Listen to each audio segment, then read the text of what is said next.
Thank you and welcome to the show this morning. The topic this morning is the Civil Rights Act of 1964, and we're fortunate to have with us to talk about the Civil Rights Act of 1964, Dr. Lewis V. Baldwin. Dr. Baldwin is in the Department of Religious Studies at Vanderbilt University, and of course, Dr.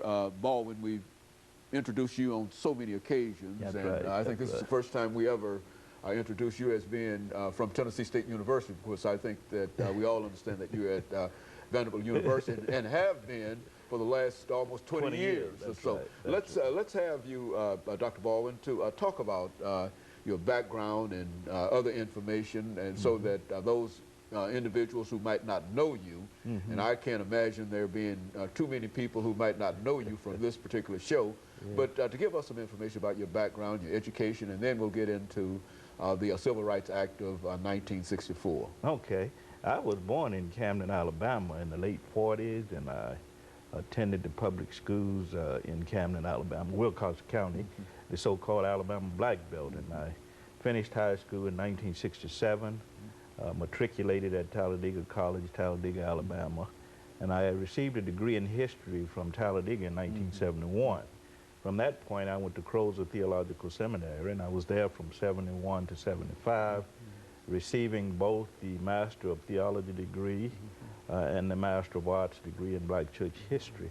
And in 1980, I graduated from Northwestern with a PhD in the History of Religions.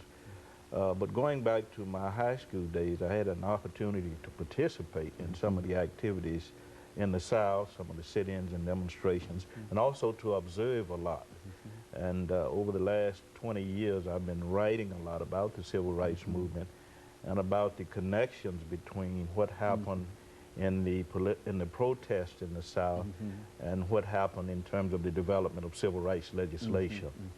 Very good. And of course, Dr. Baldwin, we also know that you one of the preeminent Martin Luther King scholars, and since Dr. King played such a crucial role in the civil rights movement, we would expect you to bring in, that kind of information in dealing with this Civil Rights Act of 1964. But let's see, Dr. Baldwin, if we might be able, during this first segment, to simply have you to make some preliminary statements in reference to the significance of this act, and then we'll use the other time to talk about specifics in reference to it.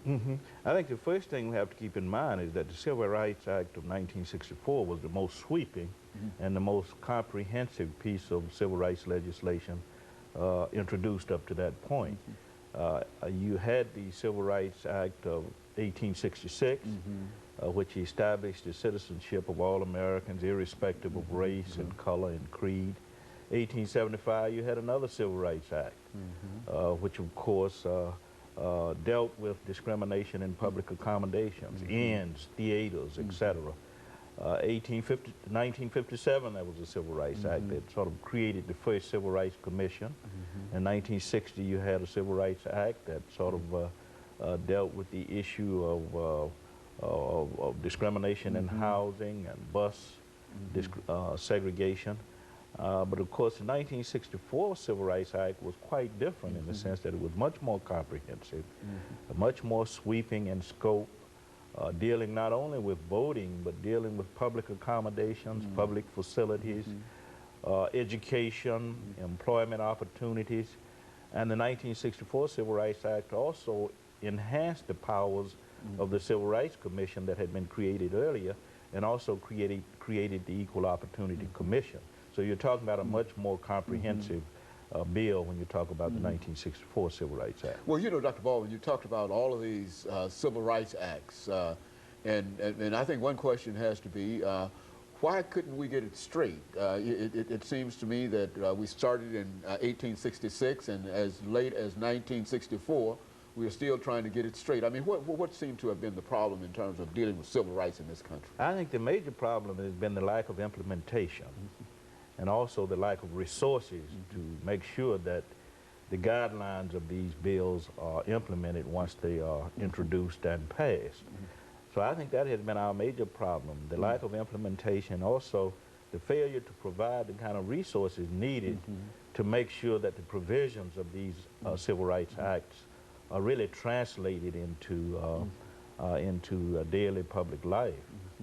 And so in a real sense, you think that the Act in 1964, as we will talk about when we come back following our first commercial break, that the Act of 1964 really is the most comprehensive That's right, act by of all far. of those other acts passed. Of all civil rights legislation passed in history, up to that point. Up to that point, Yeah, okay. yeah. And of course, let us make preparation for this first commercial break, and then we'll get back and we'll talk specifically about the Act in 1964. And we'll be back with our audience following this very, very short commercial break.